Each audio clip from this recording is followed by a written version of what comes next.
ಪ್ರದೇಶಕ್ಕೆ ಶೃಂಗೇರಿ ಅಂತ ಹೆಸರು ಬರಲಿಕ್ಕೆ ಕಾರಣ ಏನು ಗೊತ್ತಾ?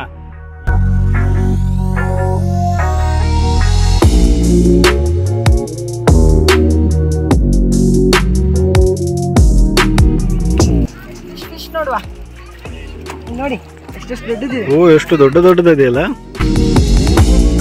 ಇದು 12 ರಾಶಿಗಳ ಸಂಕೇತವಾಗಿ ಇಲ್ಲಿ 12 ಕಂಬಗಳನ್ನು ನಿರ್ಮಾಣ ಮಾಡಿದೆ. ಮೇಲ್ ಬರ್ತಾ ಇಲ್ಲ, ನೀರ್ನೇ ಬಂತು ನೋಡಿ, ಬಂತು.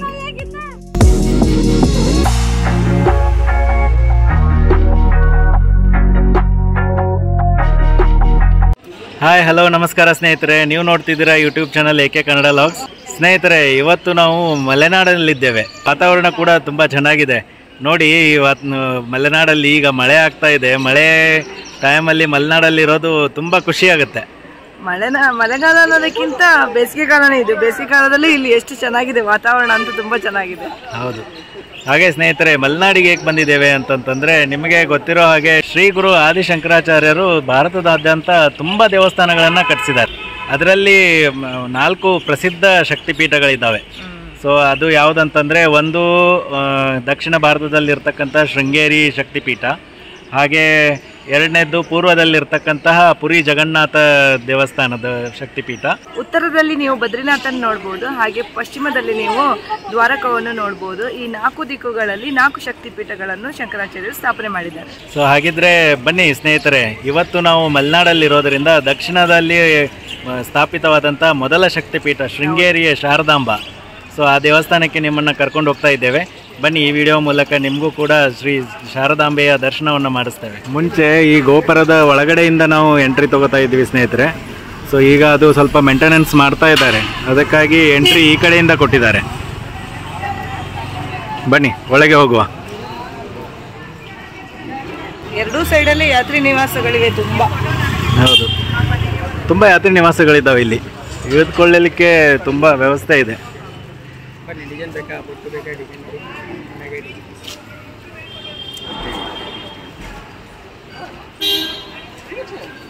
ಸೊ ಇಲ್ಲಿಂದ ಒಳಗಡೆ ಎಂಟ್ರಿ ಇದೆ. ಸೊ ಇಲ್ಲಿ ಒಳಗಡೆ ಎಂಟ್ರಿ ಆದ ತಕ್ಷಣ ಇಲ್ಲಿ ಸೇವಾ ಕೌಂಟರ್ ಕಾಣುತ್ತೆ. ಅದರ ಪಕ್ಕದಲ್ಲೇ ನಿಮಗೆ ಪುಟ್ಟ ಮಕ್ಕಳು ಕಾಣ್ತಾರೆ ನೋಡಿ. ಹೌದು, ಈ ಸೇವಾ ಕೌಂಟರ್ ಪಕ್ಕದಲ್ಲೇ ನೋಡಿ ಅಕ್ಷರಾಭ್ಯಾಸ ಮಂಟಪ ಇದೆ. ಸಣ್ಣ ಮಕ್ಕಳು ಸ್ಲೇಟ್ ಇಟ್ಕೊಂಡು ನಿಂತಿದ್ದಾರೆ. ಹೌದು,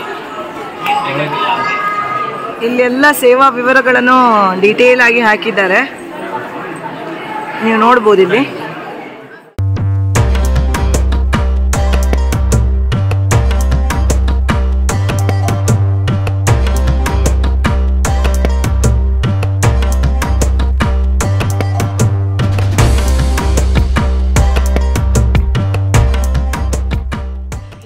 ದೇವರ ದರ್ಶನ ಮಾಡಿಕೊಂಡು ಹೊರಗೆ ಬರ್ತಿದ್ದಂಗೆ ಆದಿಶಂಕರಾಚಾರ್ಯರ ಸನ್ನಿಧಿ ಸಿಗುತ್ತೆ. ಬನ್ನಿ ಅಲ್ಲಿ ಹೋಗಿ ದರ್ಶನ ಮಾಡ್ಕೊಂಡು ಬರೋಣ. ಹಾಗೆ ಈ ಸನ್ನಿಧಿ ಪಕ್ಕದಲ್ಲೇ ಒಂದು ಮಹಾಗಣಪತಿ ದೇವಸ್ಥಾನ ಕೂಡ ಇದೆ ಸ್ನೇಹಿತರೆ. ಆ ಪಕ್ಕದಲ್ಲಿ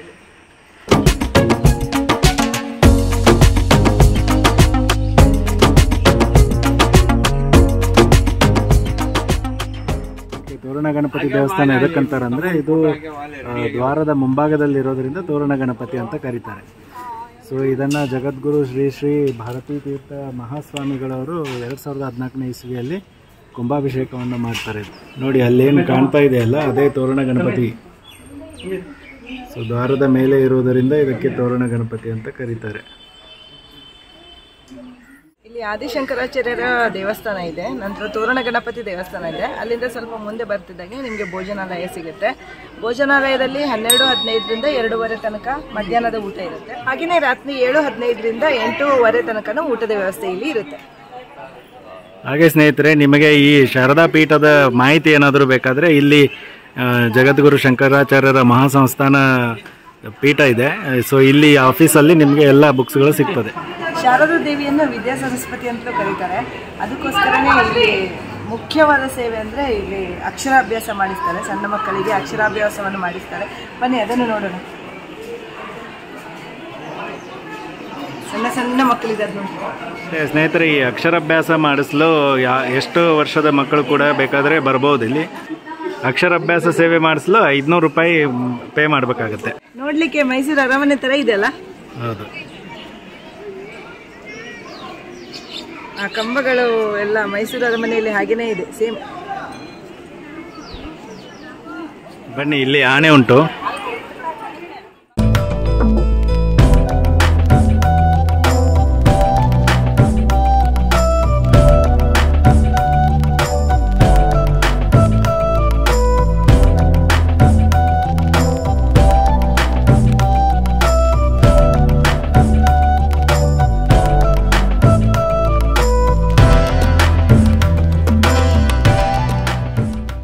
ಕಾಣ್ತಿರೋ ದೇವಸ್ಥಾನ ವಿದ್ಯಾಶಂಕರ ದೇವಸ್ಥಾನ. ಇದನ್ನು 14ನೇ ಶತಮಾನದಲ್ಲಿ ವಿಜಯನಗರ ಸಾಮ್ರಾಜ್ಯದಿಂದ ಸ್ಥಾಪಿಸಲ್ಪಟ್ಟಿದೆ ಅಂತ ಒಂದು ಮಾಹಿತಿ ಇದೆ. ಅದೇ ಪ್ರಕಾರವಾಗಿ ಅದರ ಹಿಂದೆ ಹೊಯ್ಸಳರು ಇದನ್ನು ಸ್ಥಾಪನೆ ಮಾಡಿದ್ರು ಅಂತಲೂ ಕುರುಹುಗಳಿವೆ. ಅದರ ನಂತರ ಇದನ್ನು ಜೀರ್ಣೋದ್ಧಾರ ವಿಜಯನಗರ ಸಾಮ್ರಾಜ್ಯದವರು ಮಾಡಿದ್ರು. ಇದರ ವಿಶೇಷತೆ ಏನಂದರೆ, ಸಂಕ್ರಾಂತಿಯಂದು ಈ ದೇವಸ್ಥಾನದಲ್ಲಿ ಶಿವಲಿಂಗದ ಮೇಲೆ ಸೂರ್ಯರಶ್ಮಿ ಡೈರೆಕ್ಟ್ ಆಗಿ ಬೀಳುತ್ತೆ. ಅದೇ ಪ್ರಕಾರವಾಗಿ ಇಲ್ಲಿ 12 ಕಂಬಗಳನ್ನು ನೀವು ನೋಡ್ಬೋದು. ಇದು 12 ರಾಶಿಗಳ ಸಂಕೇತವಾಗಿ ಇಲ್ಲಿ 12 ಕಂಬಗಳನ್ನು ನಿರ್ಮಾಣ ಮಾಡಿದ್ದಾರೆ. ಈ ದೇವಸ್ಥಾನದ ಹೊರಗಡೆ ಏನಿದೆಯಲ್ಲ, ವಿದ್ಯಾಶಂಕರ ದೇವಾಲಯದ ಹೊರಗಡೆಯಿಂದ ಏನು ಚಿತ್ರಣಗಳು ಇದೆಯಲ್ಲ, ಅವೆಲ್ಲ ಕೆತ್ತನೆಗಳು, ಅನೇಕ ದೇವತೆಗಳ ಚಿತ್ರಗಳನ್ನು ಇಲ್ಲಿ ಹೊರಗಡೆ ನೀವು ನೋಡ್ಬೋದು. ಅದೇ ಪ್ರಕಾರವಾಗಿ ಎಂಟ್ರೆನ್ಸ್ ಏನಿದೆಯಲ್ಲ, 4 ಎಂಟ್ರೆನ್ಸ್ ದ್ವಾರಗಳಿವೆ ಇಲ್ಲಿ. ಆ ಎಂಟ್ರೆನ್ಸ್ ಅಲ್ಲಿ ಗಜದ್ವಾರದ ಎಂಟ್ರೆನ್ಸ್ ಇದೆ. ಸ್ನೇಹಿತರೆ, ಈ ದೇವಾಲಯ ಏನಿದೆ ಅಲ್ಲ, ಇದು ವಿಜಯನಗರ ಸಾಮ್ರಾಜ್ಯ ಹಾಗೂ ಹೊಯ್ಸಳರ ಸಾಮ್ರಾಜ್ಯದ ಮಿಶ್ರಣ ಆಗಿದೆ.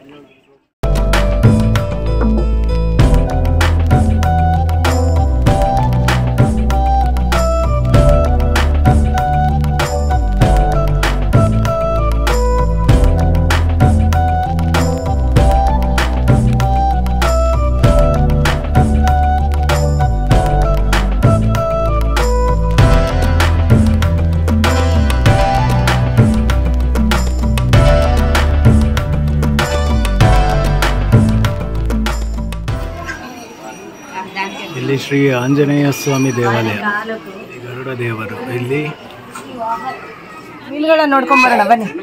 ಇಲ್ಲಿ ಒಂದು ಕಪ್ಪೆ ಶಂಕರ ಲಿಂಗ ಇದೆ, ಅದನ್ನು ನೋಡ್ಕೊಂಡು ಬರೋಣ.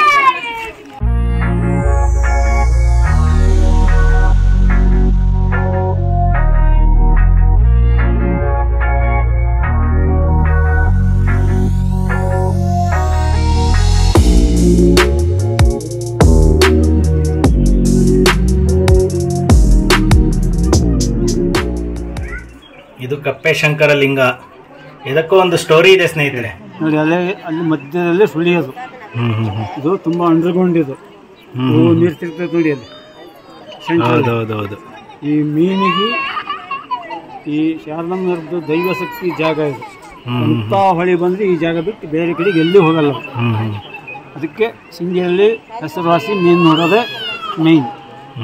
ಫಿಶ್ ನೋಡುವ, ನೋಡಿ ಎಷ್ಟು ದೊಡ್ಡದಿದೆ. ಓ, ಎಷ್ಟು ದೊಡ್ಡದಿದೆಯಲ್ಲ.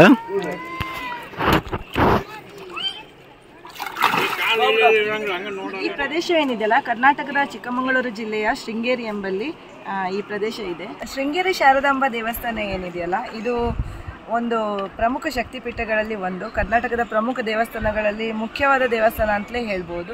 ಈ ದೇವಸ್ಥಾನವನ್ನು ಆದಿಶಂಕರಾಚಾರ್ಯರು 8ನೇ ಶತಮಾನದಲ್ಲಿ ಸ್ಥಾಪಿಸಿದರು ಅಂತ ಉಲ್ಲೇಖಗಳಲ್ಲಿ ಹೇಳಲಾಗಿದೆ.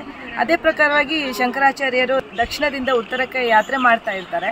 ಆವಾಗ ಇಲ್ಲೇ ಒಂದು ಹತ್ತಿರದಲ್ಲಿ ದೇವಸ್ಥಾನ ಇದೆ, ಅಲ್ಲಿಂದ ಅವರು ಈ ಪ್ರದೇಶವನ್ನು ನೋಡ್ತಾರೆ. ಅಲ್ಲಿಂದ ಇಲ್ಲಿಗೆ ಅವರು ಬರ್ತಾ ಇರ್ತಾರೆ. ಆವಾಗ ಇಲ್ಲಿ ಒಂದು ಅವರಿಗೆ ವಿಚಿತ್ರವಾದ ಅನುಭವ ಆಗ್ತದೆ. ಅದೇನೆಂದರೆ, ಇಲ್ಲಿ ಕಪ್ಪೆ ಒಂದು ಪ್ರಸವದಲ್ಲಿ ಇದ್ದಿರ್ತದೆ. ಅದಕ್ಕೆ ಆಶ್ರಯವಾಗಿ ಸುಡು ಬಿಸಿಲಿನಲ್ಲಿ ಆಶ್ರಯವಾಗಿ ಒಂದು ನಾಗರಹಾವು ಅದಕ್ಕೆ ರಕ್ಷಣೆ ಮಾಡ್ತಾ ಇರುತ್ತೆ. ಯೂಶ್ವಲಿ ಕಪ್ಪೆ ಮತ್ತು ಹಾವು ಯಾವಾಗಲೂ ಬದ್ಧ ವೈರಿಗಳು. ಬಟ್ ಈ ಪ್ರದೇಶದಲ್ಲಿ ಏನಿದೆಯಲ್ಲ, ಅವ್ರ ಸ್ನೇಹಿತರಂತೆ ವರ್ತಿಸ್ತಾ ಇರ್ತವೆ. ಶಂಕರಾಚಾರ್ಯರಿಗೆ ತುಂಬ ಆಶ್ಚರ್ಯವಾಗ್ತದೆ. ಇಲ್ಲಿ ಒಂದು ವಿಶಿಷ್ಟವಾದ ಶಕ್ತಿ ಇದೆ ಅಂತ ಅವರಿಗೆ ಗೊತ್ತಾಗುತ್ತೆ. ಆವಾಗ ಅವರು ಶಂಕರಾಚಾರ್ಯ ಶಾರದಾಂಬೆಯನ್ನು ಇಲ್ಲಿ ತಂದು ಸ್ಥಾಪಿಸ್ತಾರೆ.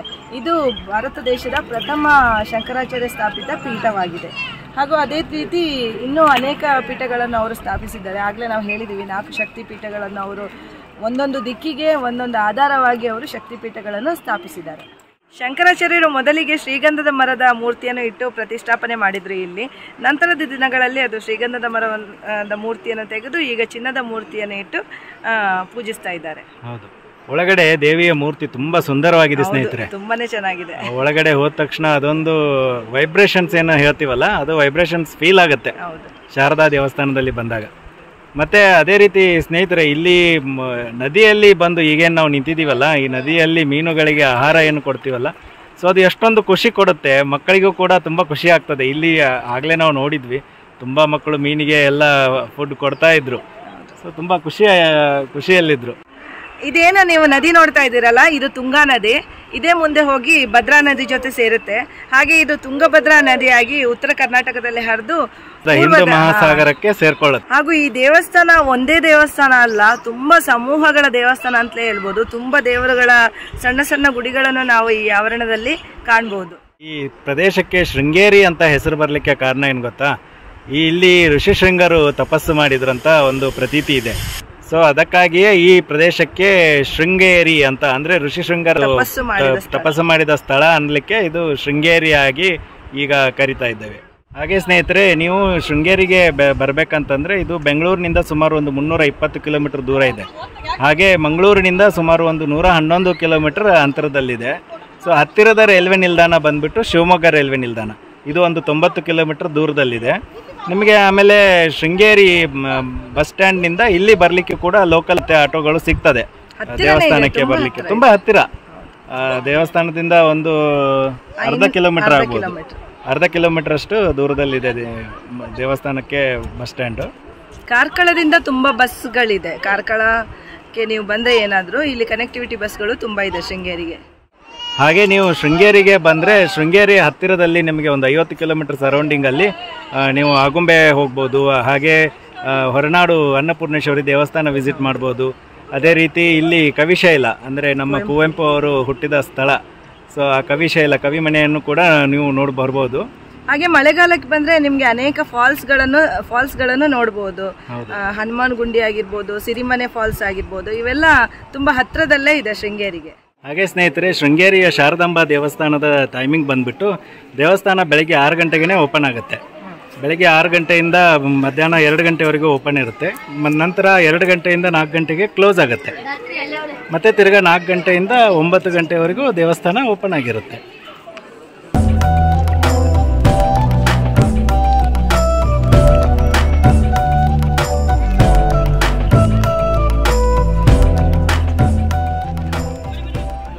ಬ್ರಿಡ್ಜ್ ಇದ್ದ ಆ ಕಡೆ ಹೋದ್ರೆ ಶಂಕರಾಚಾರ್ಯರ ಮಠವನ್ನು ನೀವು ನೋಡಬಹುದು.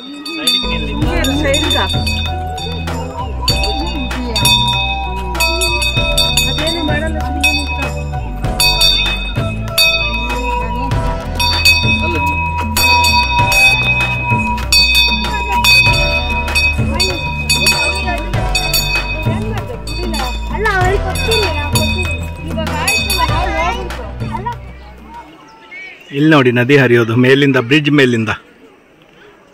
ರಾಕೆಟ್ ಹೋದಂಗೆ ಕಾಣ್ತಿದೆ ನೋಡಿ ಫಿಶ್ಗಳು.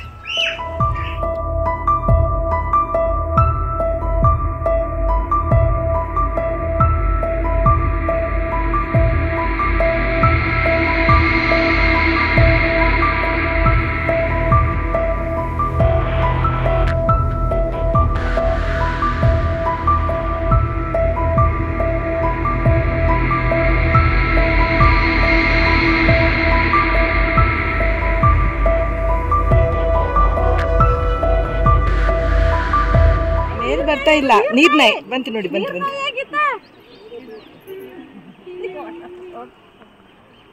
ಎಷ್ಟಿದೆಲ್ಲ ತುಂಬಾ ಇದೆ. ಅದು ತುಂಬಾ ಇದೆ ನೀರ್ನಾಯಿ.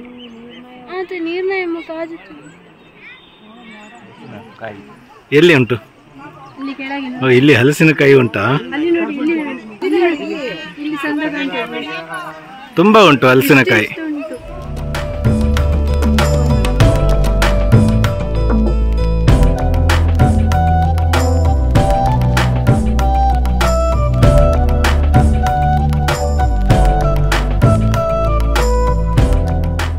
ಸ್ನೇಹಿತರೆ, ಶೃಂಗೇರಿ ಶಾರದಾಂಬಾ ಪೀಠದ ಈಗಿನ ಪ್ರಸ್ತುತ ಏನು ಪೀಠಾಧಿಪತಿಗಳಿದ್ದಾರಲ್ಲ, ಅವರು 36ನೇ ಅವರು. ಸೊ ಮೊದಲಿಗೆ ಈ ಪರಂಪರೆ ಶುರುವಾಗಿದ್ದು ಶ್ರೀ ಆದಿಶಂಕರರಿಂದ. ಸೊ ಅವರಿಂದ ಈಗ 36ನೇ ಪೀಠಾಧಿಪತಿಗಳಿದ್ದಾರೆ ಇಲ್ಲಿ ಶ್ರೀ ಭಾರತೀ ತೀರ್ಥ ಮಹಾಸ್ವಾಮಿಗಳು ಈಗ 36ನೇ ಪೀಠಾಧಿಪತಿಯಾಗಿ ಇಲ್ಲಿ ಇದ್ದಾರೆ. ಇಲ್ಲೆಲ್ಲ ನಾವು ಅನುಷ್ಠಾನ ಮಂದಿರಗಳನ್ನು ನೋಡ್ಬೋದು. ಅನುಷ್ಠಾನ ಮಂದಿರಗಳು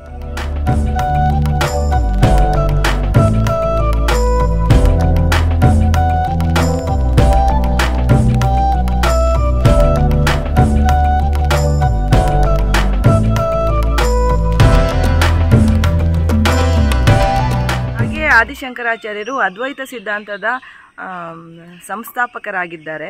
ಅದೇ ರೀತಿಯಾಗಿ ಈ ಪ್ರದೇಶದಲ್ಲಿ ಏನಿದೆ ಶೃಂಗೇರಿಯಲ್ಲಿ ದಕ್ಷಿಣ ಭಾರತದ ಒಂದು ದೊಡ್ಡ ಅದ್ವೈತ ಸಿದ್ಧಾಂತದ ಕೇಂದ್ರ ಇದೆ, ಅಂದರೆ ಸಂಶೋಧನಾ ಕೇಂದ್ರನೂ ಇಲ್ಲಿ ಇದೆ. ಗಾಂಧಾರಿ ಮೆಣಸು ಎಷ್ಟು ಖಾರ ಗೊತ್ತಾ? ಮೆಣಸು ಇಷ್ಟೇ ಸಣ್ಣದಿರುತ್ತೆ, ಸಿಕ್ಕಾಪಟ್ಟೆ ಖಾರ. ಹೌದು, ಎಷ್ಟು ಸಣ್ಣದಿದೆ ನೋಡಿ. ಇಷ್ಟೇ ಒಂದು ಬೆರಳಿನ ಕಾಲಲ್ಲ, ಅರ್ಧ ಇಷ್ಟೇ. ಹೌದು, ಬೆರಳಿಟ್ರೆ ಇಷ್ಟೇ ಇದೆ ಅದು ನೋಡಿ ಇಲ್ಲಿ.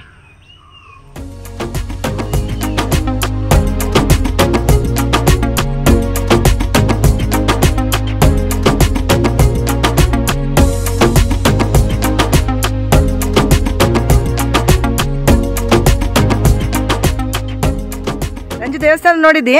ಹೌದು. ಹೇಗೆ ಅನಿಸ್ತು ದೇವಸ್ಥಾನ ನೋಡಿ? ಚಂದ ಇತ್ತು. ಚಂದ ಇತ್ತಾ? ಏನು ವಿಶೇಷ ಅನಿಸ್ತು? ಮೀನಿದ್ದು. ಮೀನಾ? ದೊಡ್ಡ ದೊಡ್ಡ ಮೀನಿತ್ತು ಅಲ್ಲಿ. ಫಸ್ಟ್ ಟೈಮ್ ಮುಟ್ಟದಲ್ಲಿ ನೋಡಿದ್ದು ನಾನು. ಹಾಗೆ ಚಂದ ಆಯ್ತು. ಖುಷಿ ಆಯ್ತಾ? ಹೌದು. ಎಷ್ಟು ಸರ್ತಿ ಬಂದಿದ್ದೆ ದೇವಸ್ಥಾನಕ್ಕೆ? ನಾನು ತುಂಬಾ ಸಲ ಬಂದಿದ್ದೇನೆ. ಇವತ್ತು ನಂಗೆ ಆನೆಯನ್ನು ನೋಡಿ ತುಂಬಾ ಖುಷಿ ಆಯ್ತು, ಅದೊಂದು ವಿಶೇಷ ಅನಿಸ್ತು. ಮತ್ತೆ ಗಾರ್ಡನ್ಸ್ ಎಲ್ಲ ಬ್ಯೂಟಿಫುಲ್ ಆಗಿದೆ. ಮತ್ತೆ ಮಲೆನಾಡು ಪ್ರದೇಶ ನೋಡುವುದೊಂದು ತುಂಬಾ ಆನಂದ. ಹೌದು, ಮಲೆನಾಡು ನೋಡೋದೇ ಒಂಥರ ಚಂದ. ನೋಡಿದ್ರಲ್ಲ ಸ್ನೇಹಿತರೆ, ಶೃಂಗೇರಿಯಲ್ಲಿರುವ ಶ್ರೀ ಶಾರದಾಂಬಾ ಶಕ್ತಿಪೀಠವನ್ನು. ಸೊ ಇಲ್ಲಿಗೆ ಬಂದು ನಮಗೆ ತುಂಬ ಖುಷಿ ಆಯಿತು. ಶ್ರೀ ಶಾರದಾಂಬಾ ದೇವಸ್ಥಾನಕ್ಕೆ ಬಂದಾಗ ಒಳಗಡೆ ತುಂಬ ದೇವಸ್ಥಾನಗಳನ್ನು ನಾವು ನೋಡಿದ್ವಿ. ಅದರಲ್ಲೂ ವಿಶೇಷ ಅಂದರೆ ಆ ಶಂಕರಲಿಂಗ ದೇವಸ್ಥಾನ ನೋಡಿ ತುಂಬ ವಿಶೇಷ ಅನ್ನಿಸ್ತು. ಹೌದು, ಆ ಕಾಲದಲ್ಲೇ ಎಂಥ ಟೆಕ್ನಾಲಜಿಯನ್ನು ಯೂಸ್ ಮಾಡಿ ಆ ಕಂಬಗಳನ್ನು ಮಾಡಿದ್ದಾರೆ. ಮತ್ತು ಅದು ಸೂರ್ಯ ರಶ್ಮಿ ಬೀಳೋದು ಅವೆಲ್ಲ ತುಂಬ ಒಂಥರ ವಿಚಿತ್ರನೇ ಅನಿಸುತ್ತೆ. ಆ ಕಾಲದಲ್ಲೇ ಅಷ್ಟೊಂದು ಸೈಂಟಿಫಿಕ್ ಆಗಿ, ಅಂದರೆ ಅಷ್ಟೊಂದು ಅಕ್ಯುರೇಟ್ ಆಗಿ ನಿರ್ಮಾಣ ಮಾಡೋದು. ಆ ಕಾಲದಲ್ಲಿ ಅಷ್ಟೊಂದು ವಿಜ್ಞಾನ ಮುಂದುವರೆದಿರಲಿಲ್ಲ. ಸೊ ನೋಡಿ ಹೇಗೆ ಎಷ್ಟೊಂದು ಅದ್ಭುತ ಅಲ್ಲ? ಹೌದು.